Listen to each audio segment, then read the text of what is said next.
Hello friends. अब हम लोग लुसेंट का ऑब्जेक्टिव में जो डायरेक्टिव प्रिंसिपल ऑफ स्टेट यानी राज्य के नीति निर्देशक तत्व के जो क्वेश्चंस दिए गए हैं उसको हम लोग डिस्कस करते हैं कि उसमें जो क्वेश्चंस दिया गया है उसके पीछे किस कॉन्सेप्ट को हमसे पूछा गया है उसको हम लोग डिस्कस करते हैं। तो फ्रेंड्स, सबसे पहला क्वेश्चन हमारा है कि जो राज्य के नीति निर्देशक तत्व जो है कहाँ से लिए गए हैं। तो सिंपल सा आंसर है आपका आयरलैंड से लिया गया है। हम लोग जानते हैं कि जो राज्य का नीति निर्देशक तत्व जो है वो किस जगह से लिया गया है, किस कंट्री से लिया गया है, तो वो हमारा आंसर क्या होता है, आयरलैंड है। सेकंड क्वेश्चन है राज्य के नीति निर्देशक तत्व का उल्लेख जो है संविधान के किस भाग में किया गया है। तो ऑप्शंस बनाया है भाग 2, भाग 3, भाग 4 और भाग 5। तो हम लोग जानते हैं कि जो हमारा भाग 4 जो है वो हमारा किससे रिलेटेड है, हमारा डायरेक्टिव प्रिंसिपल ऑफ स्टेट से रिलेटेड है। फिर जो है हमारा क्वेश्चंस जो है नेक्स्ट क्वेश्चंस उन्होंने पूछा है हमसे कि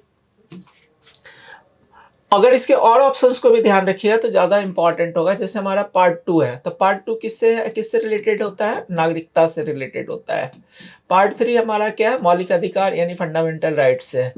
पार्ट 4 जो है वो किसका बात करता है, संघ का बात करता है यानी यूनियन का बात करता है। अदर ऑप्शंस को भी निश्चित रूप से आप ध्यान रखिए। अगर आप अदर ऑप्शंस के कॉन्सेप्ट को ध्यान रखिएगा तो कहीं ना कहीं आपको ये चीजें बहुत यूजफुल होंगी। इसलिए जब हम प्रीवियस ईयर क्वेश्चंस को बनाते हैं या ऑब्जेक्टिव क्वेश्चंस को एनालाइज करते हैं तो उसके चारों ऑप्शंस को जरूर एक्सप्लोर करने का कोशिश कीजिए। अगर आप चारों क्वेश्चंस को एक्सप्लोर करते हैं, चारों ऑप्शंस को एक्सप्लोर करते हैं एक्चुअल में, तो आपको बहुत फायदा होगा। और यही मोटिव होता है मल्टीपल चॉइस क्वेश्चंस को प्रैक्टिस करने का। नेक्स्ट क्वेश्चन बात किया है भारतीय संविधान के किस अनुच्छेद में राज्य के नीति निर्देशक तत्व की व्याख्या की गई है। तो हम लोग जानते हैं कि 36 से लेकर के 51 में, यानी 36 से लेकर के 51 में हमारा राज्य के नीति निर्देशक तत्व की क्या की गई है, व्याख्या की गई है।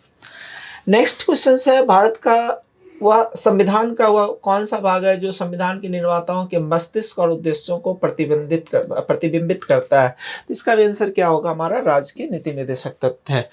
जैसा कि हम लोग जानते हैं कि जो हमारा संविधान है, जो एक लॉ बुक है, इसका मेन पर्पस क्या है कि लोगों को जस्टिस मिले, लोगों को न्याय मिले, चाहे वो सामाजिक क्षेत्र का हो, आर्थिक क्षेत्र का हो या राजनीतिक क्षेत्र का हो। जिस भी क्षेत्र की का बात हो वो न्याय का बात करता है और लोक कल्याण का बात करता है। तो लोक कल्याण के माध्यम से लोगों को न्याय कैसे मिल सकता है, इसकी बात की गई है। तो जो संविधान निर्माताओं के जो मस्तिष्क में जो एक्चुअल में जो फिगर उपजा है, जो मेन पर्पस, अल्टीमेट गोल क्या है, जितने भी रूल रेगुलेशंस हैं उसका मेन पर्पस क्या है कि लोगों को न्याय मिले, लोगों को जस्टिस मिले। और इसका बहुत अच्छे से एक्सप्लेनेशन कहाँ पर मिलता है, हमारा राज्य के नीति निर्देशक तत्व में मिलता है। नेक्स्ट क्वेश्चन इन्होंने पूछा है राज्य के नीति निर्देशक तत्वों में निम्नलिखित में किन सिद्धांतों का अंतर्निहित किया है। आर्थिक सिद्धांत, सामाजिक सिद्धांत और प्रशासनिक सिद्धांत।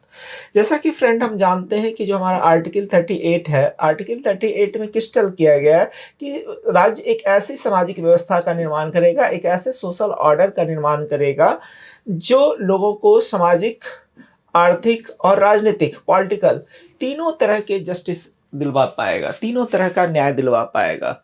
साथ ही साथ अगर हम प्रशासनिक का बात करते हैं तो प्रशासनिक हमें दिखता है आर्टिकल 40 में, हम देखते हैं जो ग्राम पंचायत का बात किया गया है। तो राज्य के नीति निर्देशक तत्व में आर्थिक, राजनीतिक, सामाजिक और प्रशासनिक सारे डायमेंशंस को क्या किया गया है, समाहित करने का बात किया गया। एक विस्तृत दृष्टिकोण को रिप्रेजेंट करता है हमारे डायरेक्टिव प्रिंसिपल ऑफ स्टेट। क्योंकि सरकार की जितनी भी प्लानिंग होती हैं, जितनी भी पॉलिसी होती हैं, वो टोटली गवर्न होता है किसके द्वारा, डायरेक्टिव प्रिंसिपल ऑफ स्टेट के द्वारा। नेक्स्ट क्वेश्चन हमारा पूछा गया है कि भारतीय संविधान में राज्य के निर्देशक तत्वों को शामिल करने के पीछे क्या है। तो लोक कल्याणकारी राज्य की स्थापना करना, पब्लिक वेलफेयर करना, ये मेन मोटिव है कि किस तरह से पब्लिक का कल्याण किया जाए, लोगों को के जीवन स्तर को ऊंचा उठा जाए, पर्यावरण को सुरक्षित और संरक्षित रखा जाए, और राष्ट्रीय स्मारक को किस तरह से संरक्षित रखा जाए, सुरक्षित और संरक्षित रखा जाए। तो बहुत सारा ऑब्जेक्टिव को रख करके एक ब्रॉड माइंडसेट को लेकर करके राज्य के नीति निर्देशक तत्वों को शामिल किया गया है। तो लोक कल्याणकारी राज्य की स्थापना करना जो है डायरेक्टिव प्रिंसिपल ऑफ स्टेट का मेन पर्पस रहा है। अब फ्रेंड नेक्स्ट क्वेश्चन को हम देखते हैं कि संविधान के राजनीतिक निर्देशक तत्वों को पीछे क्या उद्देश्य है।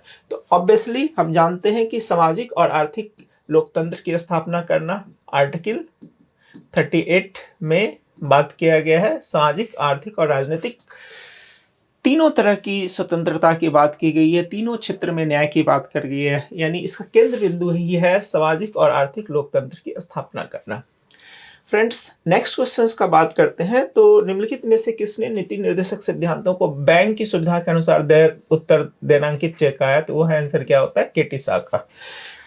देखिए, इस तरह का स्टेटमेंट इसलिए यूज किया गया क्योंकि हम लोग जानते हैं कि डायरेक्टिव प्रिंसिपल ऑफ स्टेट जो होता है, राज्य के नीति निर्देशक तत्व जो होते हैं, वो इन्फोर्सेबल बाय द लॉ नहीं होते। इसके पीछे भी पर्पस रखा है कि चूंकि बहुत सारे स्टेट्स हैं, जैसे कि हम जानते हैं हमारा बीमारू स्टेट्स है, बिहार, यूपी, मध्य प्रदेश, राजस्थान, ये सारे स्टेट जो है बीमारू स्टेट्स हैं, इनके पास इतनी आर्थिक क्षमता नहीं थी कि वह अपने लोगों के लिए जो है अपने लोगों के लिए लोक कल्याणकारी योजनाओं को तुरंत ले करके आ पाए। इसलिए इसको पोस्ट डेटेड बैंक चेक कहा गया कि बैंक जो है, बैंक के पास जब पैसा होगा तब काम करेगा, लाइक इस तरह का कॉन्सेप्ट होगा। ऑब्वियसली ये बात सही भी है, क्योंकि जब तक राज्य की आर्थिक स्थिति उभर के नहीं आएगी, जैसे कि हम लोग देखते हैं अभी प्रेजेंट समय में बिहार की स्थिति काफ़ी तेज़ी से बदल रही है, उसकी आर्थिक विकास दर काफ़ी तेज़ी से बढ़ रहा है, तो बिहार जो है बहुत सारी लोक कल्याणकारी योजनाओं को क्या किया है, लॉन्च किया है। इसी तरह से उत्तर प्रदेश को आप समझ ही रहे हैं, कितना बेहतर प्रशासनिक व्यवस्था देने का प्रयास किया जा रहा है सरकार के द्वारा, लोगों को बहुत सारी सुविधाएं देने का प्रयास किया जा रहा है। तो जो मेन पर्पस जो है, यानी बैंक के सुविधा के अनुसार उत्तर दिनांकित जो है, इसको केटी शाह ने ये स्टेटमेंट यूज किया था। नेक्स्ट स्टेटमेंट जो बहुत इंपॉर्टेंट है, नेक्स्ट वाला में कहा कि किस संवैधानिक संशोधन के माध्यम से राज्य की नीति निर्देशकों को मौलिक अधिकार की अपेक्षा अधिक प्रभावशाली बनाया गया। तो इसका आंसर होगा 42। बहुत ही इंपॉर्टेंट ये एस्पेक्ट है। 42nd अमेंडमेंट एक्ट के द्वारा ये कहा गया कि जो हमारा डायरेक्टिव प्रिंसिपल ऑफ स्टेट को लागू करने के लिए अगर कोई भी नियम बनाया जाता है, लॉ बनाया जाता है, और उससे फंडामेंटल राइट्स का वायलेशन होता है, फिर भी डायरेक्टिव प्रिंसिपल ऑफ स्टेट के द्वारा को लागू करने के लिए जो लॉ बनाया जाएगा वो ज़्यादा प्रिवेल करेगा, यानी वो ज़्यादा अधिमान्य होगा। यानी डायरेक्टिव प्रिंसिपल ऑफ स्टेट को बनाने के लिए जो कानून बनाया जाएगा, अगर वो फंडामेंटल राइट का वायलेट भी करता है, तो भी डीपीएस को उसके ऊपर क्या रखा गया है, प्रायोरिटी पे रखा गया है। ये हमारा 42nd अमेंडमेंट 1976 में इस तरह का प्रोविजन लाया गया था। बहुत ही इंपॉर्टेंट कॉन्सेप्ट, ध्यान रखिएगा। खासकर हम देखते हैं 39 को, आर्टिकल 39A लीगल एड वगैरह का हम देखते हैं, बहुत सारे प्रोविजन लाए गए हैं। नेक्स्ट क्वेश्चन है हमारा, भारतीय संविधान का कौन सा अंग समाजवादी व्यवस्था की स्थापना करता है? तो ऑब्वियसली ये हमारा क्या है, राज्य के नीति निर्देशक तत्व है इसका आंसर।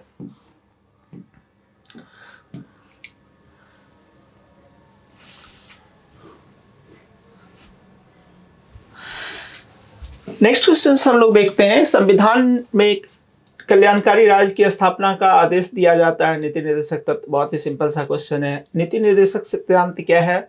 वाद योग नहीं होते हैं, सिंपल सा बात है। ये हम देखते हैं कि जो हमारा आर्टिकल जो है, आर्टिकल 37 में इस तरह का प्रोविजंस रखा गया है कि जो है हमारा डीपीएस जो है, यानी जो हमारा डायरेक्टिव प्रिंसिपल ऑफ स्टेट्स जो है, राज्य के नीति निर्देशक तत्व जो हैं, वो न्यायालय में परिवर्तनीय नहीं होंगे। ऐसी बातें कही गई है आर्टिकल 37 में। नेक्स्ट प्रोविजन है, नीति निर्देशक तत्वों का क्रियान्वयन निम्नलिखित पे किस पे निर्भर करता है? तो डेफिनेटली यह है, निर्भर करता है सरकार के पास उपलब्ध संसाधनों पे, ये आप जानते ही हैं। मूल अधिकार और राज्य के नीति निर्देशक तत्व में क्या अंतर है? डेफिनेटली हम जानते हैं कि मूल अधिकार वाद योग होता है, जबकि राज्य के नीति निर्देशक तत्व वाद योग नहीं होते। तो दो चीज़ आप यहाँ पे क्रिस्टल क्लियर ध्यान रखिएगा कि जो हमारा फंडामेंटल राइट और डीपीएस से रिलेटेड अगर हम बात करें, फंडामेंटल और डीपीएस से यानी डायरेक्टिव प्रिंसिपल ऑफ स्टेट से बात करें, तो ये जो है 42nd अमेंडमेंट हमारा बहुत इंपॉर्टेंट अमेंडमेंट है, जिसमें डीपीएस को ज़्यादा प्रायोरिटी पे रखा गया था, किसके? फंडामेंटल राइट के ऊपर। दूसरा इंपॉर्टेंट हम जानते हैं कि जो हमारा फंडामेंटल राइट जो है इन्फोर्सेबल बाय लॉ होता है, लेकिन ये इन्फोर्सेबल बाय लॉ नहीं होता है, क्योंकि हमारा लिमिटेशंस रहा है, आप जानते हैं। इसकी थ्योरी पार्ट्स के लिए एक वीडियो बनाया गया है, आप उस वीडियो को भी आप देख सकते हैं, वहाँ पर भी आपको कॉन्सेप्ट अच्छे से क्लियर हो जाएगा। नेक्स्ट कॉन्सेप्ट है मौलिक अधिकार और राज के विषय में कौन सा कथन है। डेफिनेटली वो एक दूसरे के क्या है, पूरक हैं। क्योंकि हम लोग जानते हैं कि सरकार जितने भी नियम बनाती है, जितनी भी पॉलिसी बनाती है, जितनी भी योजनाएं बनाती है, दोनों फंडामेंटल राइट्स और डीपीएस को ध्यान में रखते हुए बनाती है, इसलिए दोनों एक दूसरे का क्या है, पूरक है। एक कल्याणकारी आदेश निर्देशित किया जाता है, तो ऑब्वियसली राजनीति निर्देशक तत्व में। नेक्स्ट क्वेश्चन कहा गया है नीति निर्देशक तत्वों को कार्यान्वित करने के लिए कुछ मूल अधिकारों का हनन हो सकता है। ऑब्वियसली हाँ, जैसे कि हम 42nd अमेंडमेंट में हम देखते हैं।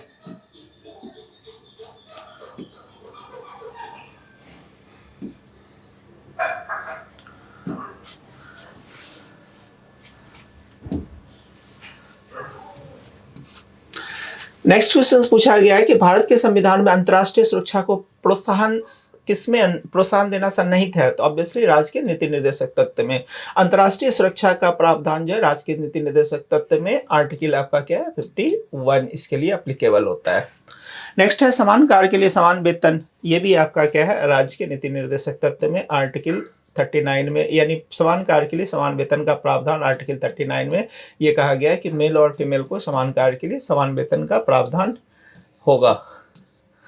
फिर नेक्स्ट क्वेश्चन है भारतीय संविधान के निम्नलिखित भागों में से एक न्यायपालिका और कार्यपालिका को अलग करने का पार्थक्य का प्रावधान रखा गया है, तो ये भी हमारा राज्य के नीति निर्देशक तत्व में है और हमारा आर्टिकल इसके लिए क्या है, 50 है। आर्टिकल 50 क्रिस्टल क्लियर करता है कि जो जुडिशरी है और जो हमारा एक्सिक्यूटिव है, कार्यपालिका और न्यायपालिका, दोनों को इंडिपेंडेंसी प्रोवाइड किया जाएगा। दोनों एक दूसरे के क्षेत्र में क्या करेंगे, इंटरफेयर नहीं करेंगे। क्योंकि अगर बार बार अगर दोनों एक दूसरे के क्षेत्र में इंटरफेयर करेगा तो चीज़ें ज़्यादा अच्छे से एक्सिक्यूट नहीं हो पाएंगी। इसलिए कार्यपालिका और न्यायपालिका को पृथकीकृत करने का, एक दूसरे को सेपरेट रखने की बात की गई है हमारा आर्टिकल 50 में। नेक्स्ट प्रोविजन जो हम बात करते हैं, भारतीय संविधान में राज्य के नीति को किस मुख्य कारणों से सम्मिलित किया गया है। ऑब्वियसली कल्याणकारी राज्य की स्थापना करने के लिए। सेम रिपीटेड क्वेश्चंस है। मूल संविधान में कौन से भाग में राज्य के लोक कल्याणकारी राज्य की स्थापना का बात किया गया है, तो ऑब्वियसली राज्य के नीति निर्देशक तत्व। संविधान का कौन सा अंश भारत के नागरिकों को आर्थिक न्याय प्रदान करने का संकेत करता है, तो ऑब्वियसली हम जानते हैं कि राज्य के नीति निर्देशक तत्व। तो राज्य के नीति निर्देशक तत्व आर्थिक न्याय का बात करता है। हम जानते हैं हमारा आर्टिकल 38 है, 39 है, ये सब आर्थिक न्याय की बात करता है। तो इसका आंसर क्या होगा हमारा, राज्य के नीति निर्देशक तत्व।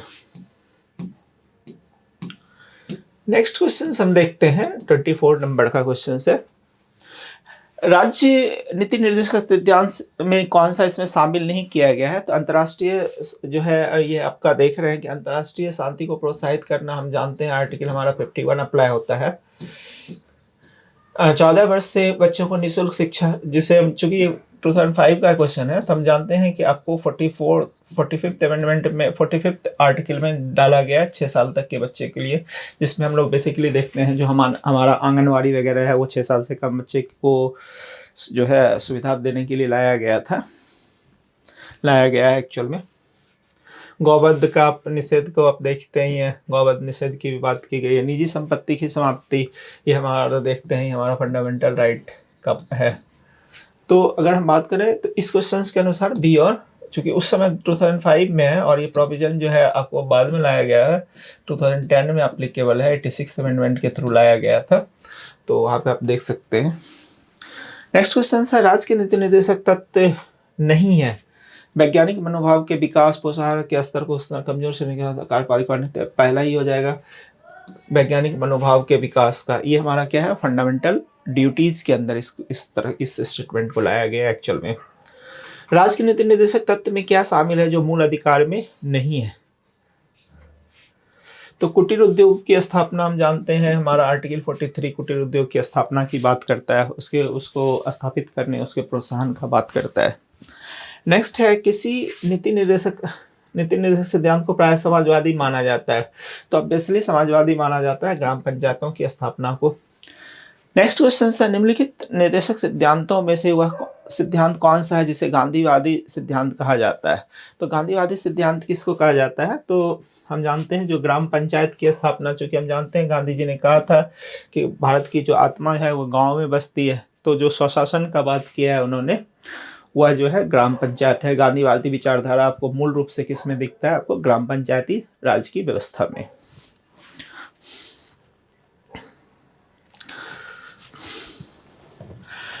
तो नेक्स्ट है नीति निर्देशक तत्व का महत्व किसके लिए? तो ऑब्वियसली राज्य के लिए, क्योंकि इसमें नीति निर्देशक तत्वों के माध्यम से राज्य को ही निर्देश दिया गया है कि वो अपने पब्लिक के वेलफेयर के लिए क्या करे, स्टेप्स उठाए। नेक्स्ट क्वेश्चन है निम्नलिखित में किस राज्य में समान नागरिक संहिता लागू किया गया है? तो ऑब्वियसली गोवा।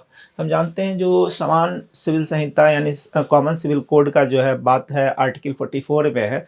चूंकि गोवा बहुत छोटा सा स्टेट है तो वहाँ पे ये प्रॉब्लम्स नहीं आ रहा है रिलीजन का, तो वहाँ पे आसानी से जो है आपका आर्टिकल 44 को क्या किया गया है, इम्प्लीमेंट किया गया है।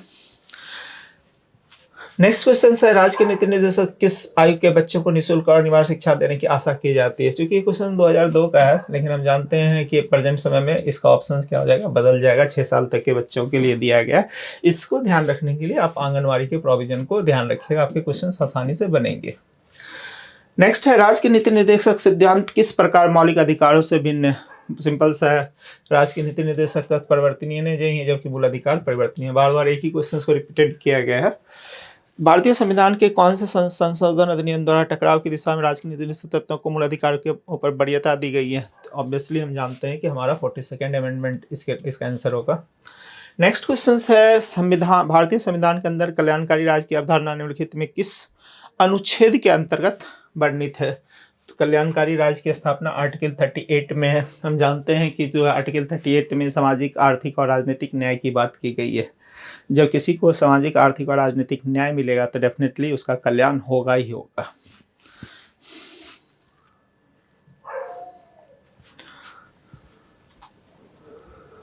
समान न्याय और निःशुल्क विधि सहायता जो है किस में है? तो हम जानते हैं कि आपका समान न्याय और निःशुल्क विधि सहायता आर्टिकल 39A में है, जो आपका 42nd अमेंडमेंट के तहत जो है इसको इंक्लूड किया गया था डीपीएस में। नेक्स्ट है भारतीय संविधान के निम्नलिखित अनुच्छेदों में से कौन सा अनुच्छेद राज्य सरकारों को ग्राम पंचायतों की स्थापना? तो ये बहुत इंपॉर्टेंट आर्टिकल है, आर्टिकल 40।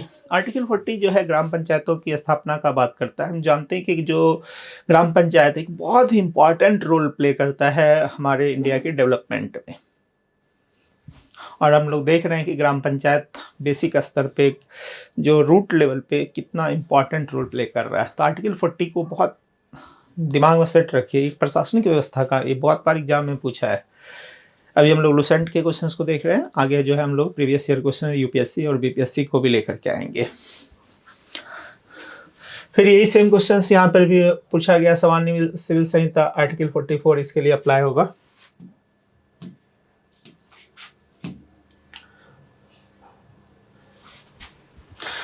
नेक्स्ट क्वेश्चन है जो है हमारा आपका 38 का क्वेश्चन है, न्यायपालिका और कार्यपालिका के पृथकीकरण का बाद आर्टिकल 50 में किया गया है। सेपरेशन ऑफ एग्जीक्यूटिव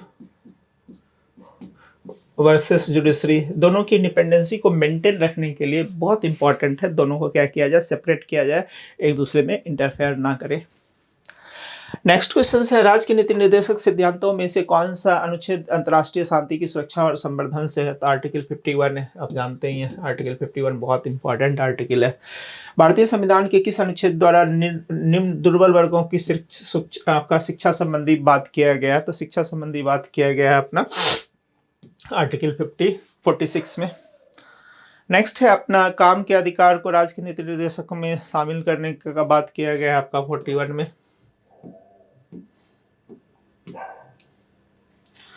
फिर यहाँ पे बहुत सिंपल सा क्वेश्चंस दिया गया। आर्टिकल 40 हम जानते हैं अपना किससे है, ग्राम पंचायत से। 44 समान सिविल संहिता से। कृषि को और पशुपालन का वैज्ञानिक तरीके से गठन की बात 48 में किया गया। 41 जो है काम के अधिकार का बात किया गया। नेक्स्ट क्वेश्चन जो है वह पूछा गया है राज्य के निर्देश शामिल है, राज्य के नीति निर्देशक तत्वों में शामिल है मानव के दुर्व्यवहार और बलात्कार श्रम का प्रतिशत, ये हमारा फंडामेंटल राइट में। मादक पेय और स्वास्थ्य के लिए हानिकारक औषधियों के औषधीय प्रयोजनों के लिए भिन्न उपयोग का प्रतिषेध, तो ये हमारा शामिल है। आंसर क्या होगा? बी। तो फ्रेंड्स यहाँ पे बहुत ही क्रिस्टल क्लियर है कि अगर जो है हमें औषधीय प्रयोजन के लिए अगर यूज करना है तो हम लोग कर सकते हैं, अदरवाइज जो है मद्य का निषेध की बात की गई है।